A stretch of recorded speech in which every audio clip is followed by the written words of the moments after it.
Hello students. आज bio का second lecture है आपका। फर्स्ट लेक्चर आप लोगों ने कंप्लीट कर ही लिया होगा। और जो ये सेकंड लेक्चर है, मैंने इसका जो पीडीएफ है, ये पूरा एक ही पीडीएफ था, भले लेक्चर इसके अलग अलग हो गए हैं। ठीक है, तो चलिए स्टार्ट करते हैं। पहले तो मैंने इसमें प्रजनन बताया था कि प्रजनन या जनन क्या होता है, कितने प्रकार का होता है। अब इसमें प्रकार में मैंने तुम्हें कायिक जनन बता दिया था।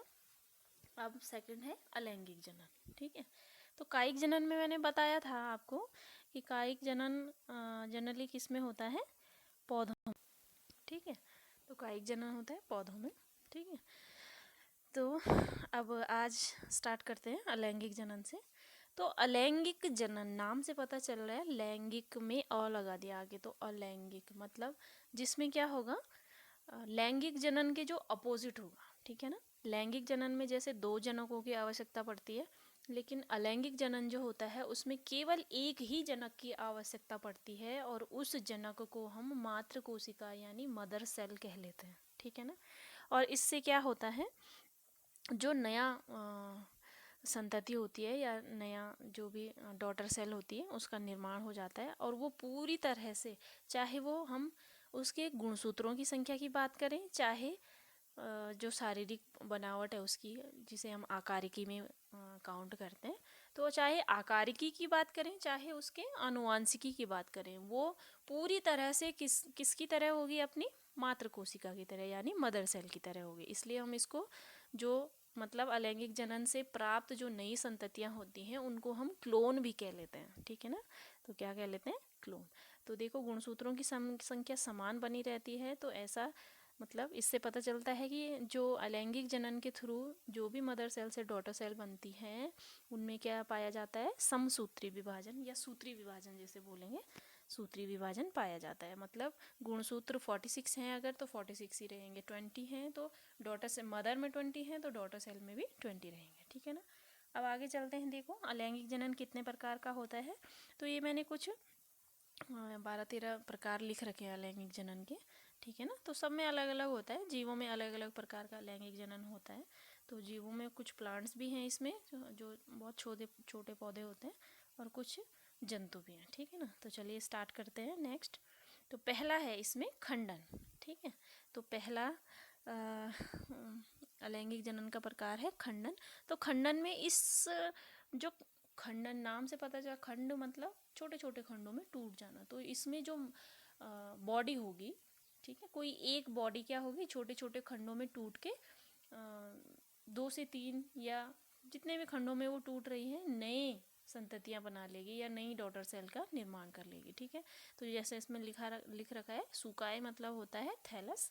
तो थैलस या बॉडी कह लो आप, कि एक शरीर क्या हो जाता है, अनेक भागों में टूट जाता है और प्रत्येक नए भाग से नया पौधा बन जाता है। ठीक है, तो ये जनरली जो एल्गी होती है उनमें पाया जाता है। तो कुछ एल्गीज के मैंने नाम लिख रखे हैं यहाँ पे एग्जांपल के तौर पे, जैसे वुचेरिया है, क्लेडोफोरा है, स्पाइरोगायरा है, और जो ये चित्र बता रखा मैंने ग्रीन कलर का, ये स्पाइरोगायरा का चित्र है। ठीक है ना, हो गया, तो खंडन में ये सब होता है।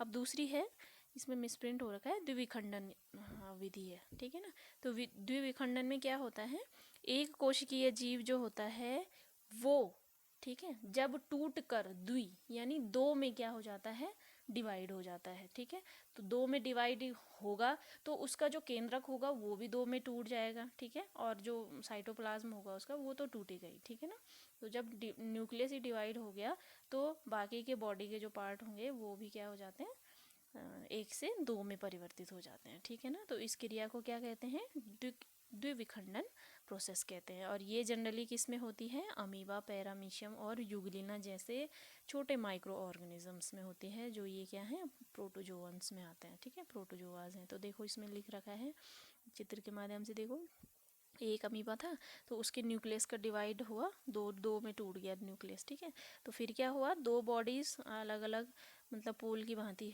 अलग अलग एक दूसरे से दूर दूर जाने लग गई। ठीक है ना, तो ये फिर पूरी तरह से टूट के दो डॉटर सेल में यानी दो डॉटर अमीबा बन गए। ठीक है, चलिए नेक्स्ट है थर्ड, सिस्टीकरण। ठीक है, तो सिस्टीकरण में देखो बेटा क्या होता है, ये भी अमीबा में, इसमें एग्जाम्पल लिखा नहीं हुआ है लेकिन ये देखो चित्र में एग्जाम्पल पूरा लिखा हुआ है कि क्या है, न्यूक्लियर फ्रेगमेंटेशन इन अमीबा, ठीक है ना।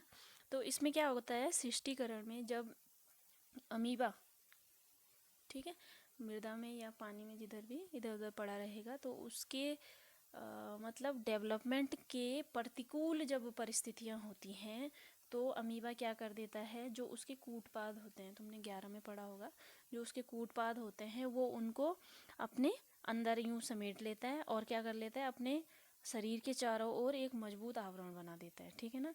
तो जिससे क्या होता है, फिर वो मतलब निष्क्रिय टाइप का हो जाता है, और जब भी फेवरेबल कंडीशन यानी अनुकूल परिस्थितियां आएंगी जनन के लिए, वो वापस से क्या करेगा, लोकोमोशन करेगा, चलेगा इधर उधर, ठीक है, मूव करेगा। तो ये सिष्टीकरण किस में पाया जाता है, अमीबा में, ठीक है।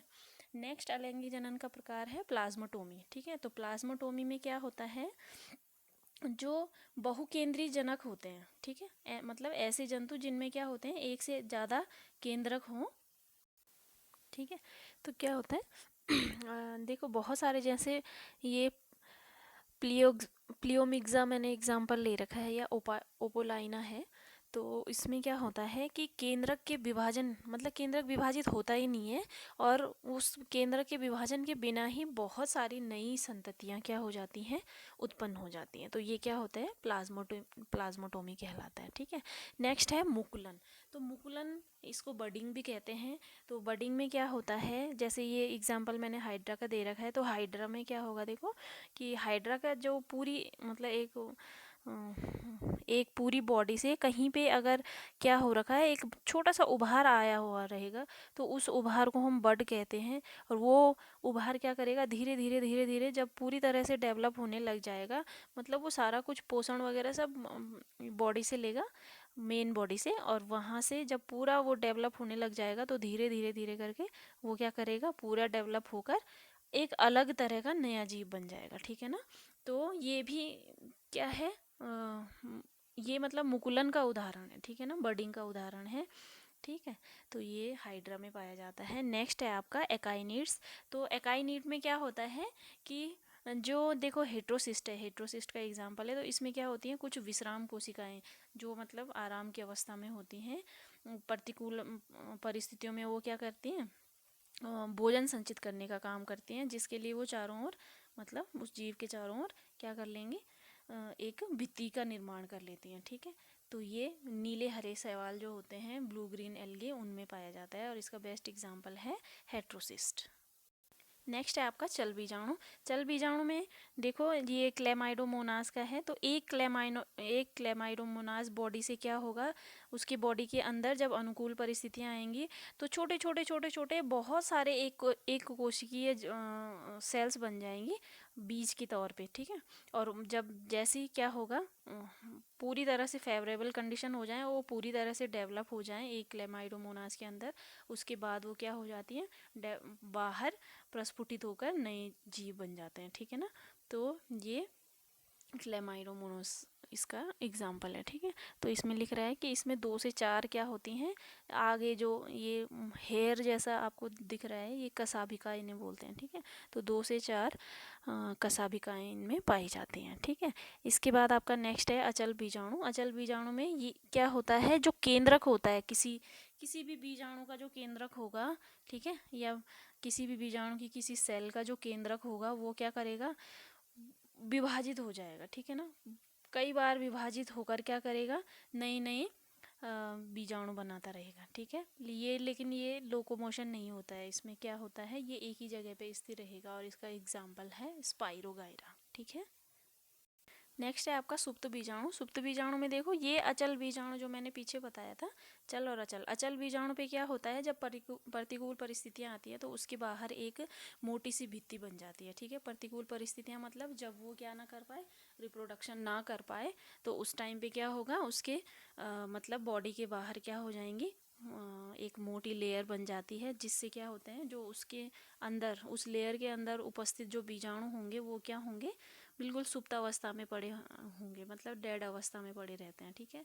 और इसका एग्जाम्पल है प्रोटोसाइफन, ठीक। नेक्स्ट है आपका जनकाभ बीजाणु। तो जनकाभ बीजाणु में क्या होता है कि ये अचल बीजाणु के अंदर ही क्या होते हैं, जो कुछ शैवाल होते हैं उनके जो अचल बीजाणु होते हैं उनमें जनन कोशिका के अंदर क्या होने लग जाते हैं, छोटे छोटे बीजाणु बनने लग जाते हैं। ठीक है, वो लोकोमोटिव नहीं होते हैं, मूवमेंट नहीं कर पाते हैं। ठीक है, और बाहर से क्या होंगे, वो एक मोटी भित्ति से घिरे रहते हैं। ठीक है, जैसे क्लोरेला का एग्जाम्पल है इसमें, ये ABC वाला जो डायग्राम है। तो इसमें देखो, पहले एक ही बीजाणु था, इससे 4 बीजाणु क्रिएट हो गए, फिर 4 से ऐसे 8 हो जाएंगे। ठीक है, तो ये जनकाभ बीजाणु का एग्जाम्पल है क्लोरेला। ठीक, नेक्स्ट है आपका चतुष्की बीजाणु। चतुष्की बीजाणु में क्या होता है कि जब कुछ शैवालों में, ठीक है, तुमने 11 में पढ़ा होगा, शैवाल, टेरिडोफाइटा, ठीक है, फंजाई, एल्गी तो शैवाल ही हुआ। ठीक है, तो परिपक्वन काल में जब मतलब क्या हो जाता है, मेच्योर होने लग जाते हैं बीजाणु धानी के अंदर जो बीज होते हैं, जो क्या होने लग जाते हैं, परिपक्व होने लग जाते हैं, तो वो क्या बनते हैं, ऐसे टेट्रागन। ये देखो देखो ए चित्र है, इसमें एक ही दिख रहा है, फिर बी में ये डिवाइडेशन हो गया, 2 बन गए, 2 से क्या बन गए, 4 बन गए। तो इस तरह से क्या होने लग जाता है, डिवाइडेशन होने लग जाता है बीजाणु धानी के अंदर बीजाणुओं का। तो इस प्रकार के जो बीजाणु बनते हैं उनको चतुष्की बीजाणु कहते हैं। ठीक है ना, तो इन बीजों से फिर क्या होंगे, नई बॉडीज क्रिएट हो जाएंगी, और इसका बेस्ट एग्जांपल है पॉलीसाइफोनिया।